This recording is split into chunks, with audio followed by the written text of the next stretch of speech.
بسم اللہ الرحمن الرحیم۔ السلام علیکم۔ 10 مرلے کا یہ گھر، جس کے ایک طرف کمرے، آگے برآمدہ اور بڑا سا صحن تھا، اور اس پر مکمل طور پر نصرت بیگم کی عزاداری تھی۔ اولاد پر تو رعب تھا ہی، اب دونوں بہوؤں کو بھی خوب ہی دبا کر رکھا ہوا تھا۔ مجال تھی جو ان کے کسی کام میں کوئی کوتاہی ہو۔ وقت پر ناشتہ، کھانا اور استری شدہ کپڑے ان کے اپنے اصول، قاعدے اور قانون تھے، جو آتے ہی دونوں بہوؤں کو ازبر کروا دیے گئے تھے۔ لیکن ان سے چوک تو تب ہوئی جب تیسری بہو گھر آئی، ان کی اکلوتی بہن کی نازو پلی بیٹی، جس کے ساتھ ٹرک بھر کر جہیز آیا تھا۔ دونوں نندوں کو سونے کے سیٹ، نصرت بیگم کو جڑواں کنگن اور بھابھیوں کو ہیرو کے ٹاپس، روشان کو امریکہ کا ویزا۔ حالانکہ روشان نے شروع میں بڑا ہنگامہ مچایا تھا کہ وہ اتنی صحت مند گول مٹول سی آئمہ سے قطعاً شادی نہیں کرے گا، لیکن نصرت بیگم کے سامنے اس کی ایک نہیں چلتی تھی۔ امریکہ میں پلی بڑھی ہے، خالص خوراکیں کھا کر جوان ہوئی ہے، یہاں کی لڑکیوں جیسی مریل نہیں ہے۔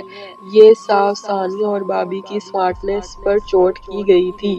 ماں وہ مجھ سے 2 انچ لمبی بھی ہے، لیکن نصرت بیگم اس کا ایک بھی اعتراض خاطر میں نہ لائی تھی، اور اب روشان اپنی بیوی کے آگے پیچھے یوں گھوم رہا تھا کہ سب گھر والے حیران تھے، چونچلے تھے کہ ختم ہونے کو ہی نہ آ رہے تھے۔ ثانیہ شادی والے گھر کا پہلاوا سمیٹ سمیٹ کر تھک آ چکی تھی۔ اس گھر میں تو لگتا ہے بس ایک میں ہی میزبان ہوں، باقی سب مہمان آئے ہوئے ہیں۔ صبح سے کام کر کر کے کمر اکڑ گئی، کبھی یہ تو کبھی وہ، فرمائشوں کی لمبی لسٹ، ہر کوئی ماتھے پہ سجا کے گھوم رہا ہے۔ ثانیہ نے بآواز بڑبڑاتے ہوئے شیزا کے منہ پہ فیڈر ٹھونسا تھا، بھابھی ایک کپ چائے بنا دیں۔ ٹک ٹک پہلے دروازہ بجا تھا اور پھر شانی کا چہرہ ماں فرمائش نمودار ہوا۔ بڑی بھابھی سے کہہ دو، وہ تو دوا کی میڈیسن لینے گئی ہیں، فیور ہو رہا تھا اسے۔ اچھا آ رہی ہوں۔ لبوں پر کئی جملے آتے آتے رک گئے، اندر ہی اندر جلتے ہوئے اس نے کچن کا رخ کیا۔ لاؤنج میں محفل جمی ہوئی تھی، اپنی 2 عدد بہنیں تو نظر ہی نہیں آتی، اور اس نازنین کے ہاتھوں کی مہندی تو نہ جانے کب اترے گی۔ چائے کا پانی چولہے پہ رکھا ہی تھا کہ روبی نے کچن میں جھانکا۔ میں چائے کا کہنے آئی تھی، ساتھ نگٹس تل لینا، اور آ جاؤ تم بھی، لاؤنج میں خوب محفل گرم ہے، وہ کہہ کر غائب ہو گئی۔ لو جی، اب کہاں کا آرام۔ 2 کی بجائے 10 کپ بنا کر لاؤنج میں آئی۔ محفل خوب عروج پر تھی، ہنی مون پر جانے کا پروگرام فائنل ہو رہا تھا، اور جب اس نے سنا کہ ناران کاغان جانے کا پروگرام بن رہا ہے، اس کا تو دماغ ہی کھول اٹھا تھا۔ اپنے ادھورے تاشنا خواب خوب انگاڑی لے کر بیدار ہوئے تھے۔ کچھ سنا آپ نے؟ ناران کاغان کی سیر کا پروگرام بن رہے ہیں، اور ہماری دفعہ تو آپ کی امی کو ہنی مون کا مطلب ہی سمجھ میں نہیں آ رہا تھا۔ کیا آپ ان کے اکلوتے تھے جنہیں خوب پلو سے باندھ باندھ کر رکھا؟ یہ ساری پابندیاں، اصول و قاعدے ہمارے لیے، باقی تو عیاشیاں کرتے پھر رہے ہیں۔ ثانیہ کا غصہ کسی طور کم نہیں ہو رہا تھا، لیکن خواہش تھی اس کی پہاڑوں کی سیر، برف باری کا موسم اور خوبصورت نظاروں کو قریب سے دیکھنے کی، لیکن ساس نے کہہ دیا کہ وہ تو ان علاقوں میں جانے کی اجازت نہیں دیں گی، اور اب بھانجی کو کھلی اجازت تھی، امریکہ پلس جو تھی۔ اب بہو جو جہیز جینز ٹاپ میں گھوم رہی تھی تو ابو کے خاندانی وقار پر کوئی حرف نہیں آ رہا، اور میں نے جو چوڑی دار پاجامہ پہن لیا تھا تو کہہ دیا ہمارے گھرانوں میں عورتیں ایسا لباس نہیں پہنتی۔ ثانیہ کا ایک ایک ٹانکا ادھر ادھر ہو رہا تھا، ساری پرانی باتیں یاد آ رہی تھی۔ اسے تو شادی کے ایک ہفتے بعد ہی سونے جاگنے کا اوقات، رواج، اصول، قاعدہ لکھا پڑھا دیا گئے تھے، اور پھر اسے بھابھی کے نقش و قدم پر چلنا تھا۔ اور بھابھی جو تو تھیں اللہ میاں کی گائے، مجال ہے جو پیشانی پہ بل بھی پڑ جائے یا کسی کام میں پیچھے رہ جائیں۔ سلمیٰ جیسی بہو تو قسمت والوں کو ملتی ہے۔ اس کی وجہ یہ کہ روحی کی شادی بھابھی کے بھائی سے ہوئی تھی، تو وہ ایک دوسرے کا بھرم سنبھالے بیٹھی تھیں۔ شادی کے ابتدائی دنوں میں وہ بڑی خوش ہوتی تھی کہ چلو ڈائننگ ٹیبل پر کھانا لگاتا ہے، 2-3 ڈشز بنتی ہیں، میٹھے میں بھی ضرور ایک ڈش ہوتی ہے، اور بعد میں جب یہ مشقت طلب کام خود کرنا پڑا تو اس سے جی بھر کر کوفت ہوئی۔ وہ تو سمجھ رہی تھی کہ ابھی گھر میں مہمان وغیرہ موجود ہیں، یا پھر وہ نئی دلہن ہے تو شاید اس کے اعزاز میں یہ سب اہتمام کیا جاتا ہے، لیکن کھانے کی میز پر 2 خوراک کیوں نہ ہو، ڈش میں چاول، ڈونگوں میں سالن، سیلیڈ، رائتا اور میٹھے کا ڈونگا، کٹوریاں الگ، اتنے برتن دیکھ کر اسے جو ابال اٹھتے وہ الگ کہانی تھی۔ نصرت بیگم کو صبح 7 بجے ناشتہ چاہیے، اور یہ ذمہ داری اس کی تھی، اس وجہ سے صبح دیر تک سونے کی عیاشی ختم۔ پھر بڑی نند نے پوچھ لیا، سلائی آتی ہے؟ اس نے جھٹ نفی میں گردن ہلائی کہ یہ تو بیل مجھے مار والا معاملہ تھا، لیکن روحی تو کہہ رہی تھی تم نے کورس کر رکھا ہے، پر بعد میں پریکٹس نہیں کی تو بھول گئی۔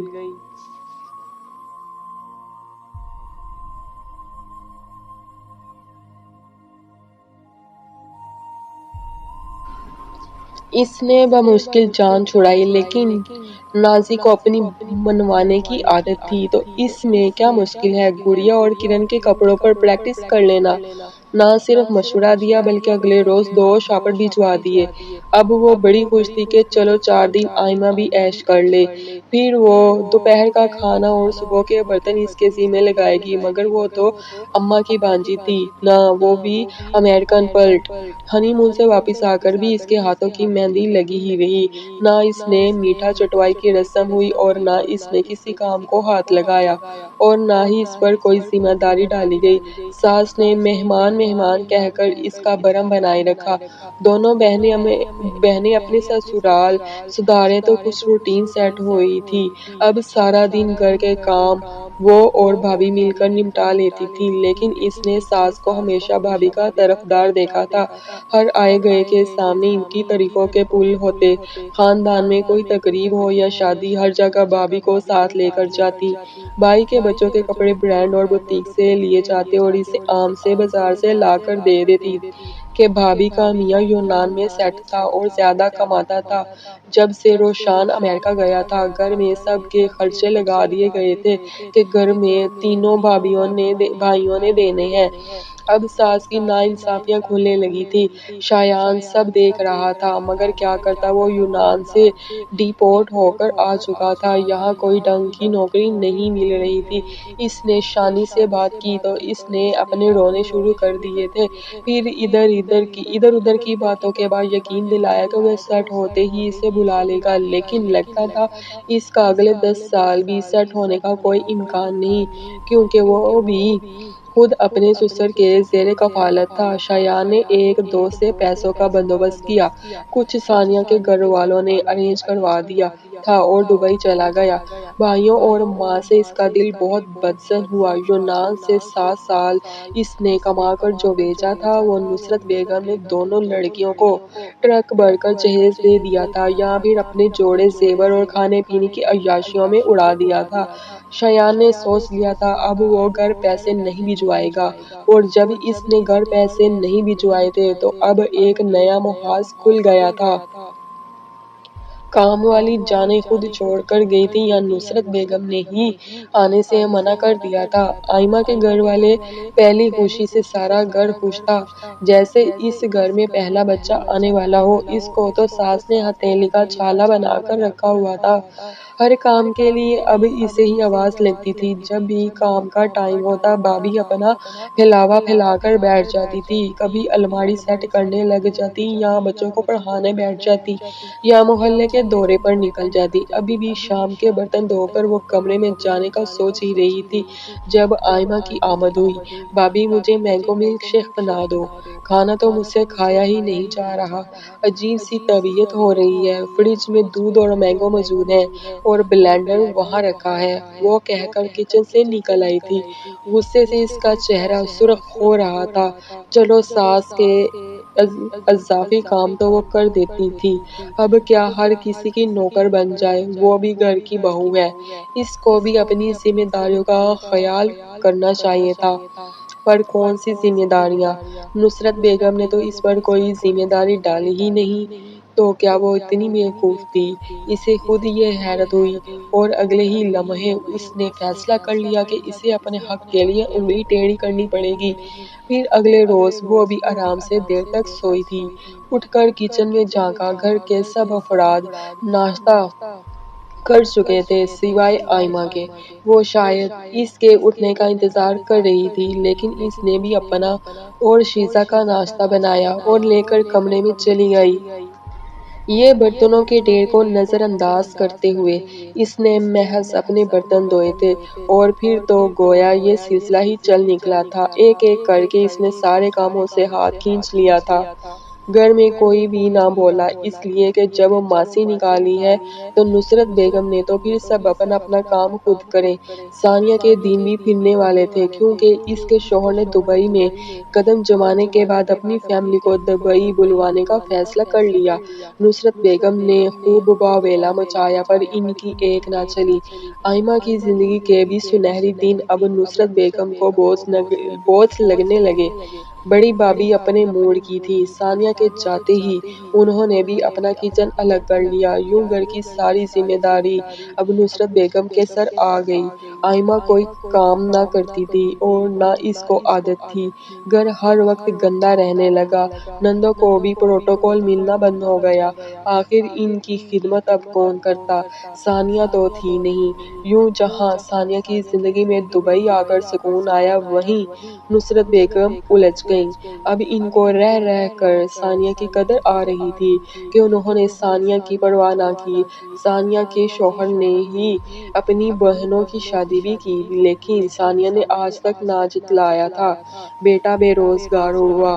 کیا ہوا؟ نصرت بیگم نے تو آنکھیں ماتھے پر رکھ لیں، گویا وہ ہمیشہ سے مفت کی روٹیاں توڑتا آیا ہے۔ ثانیہ کی قدر نصرت بیگم کو بہت دیر سے آئی۔ ثانیہ نے گڑیا اور کرن کو اسکول ڈالا اور خود بھی ٹیچنگ کر لی۔ زندگی اور آسودہ ہو گئی۔ دونوں میاں بیوی مل کر کمانے لگے۔ نصرت بیگم بس آہ بھرتی رہ گئیں کہ انہوں نے ہیرے کی قدر نہ کی۔ ناظرین، سٹوری اچھی لگے تو پلیز چینل کو سبسکرائب کرنا مت بھولیے گا۔ شکریہ۔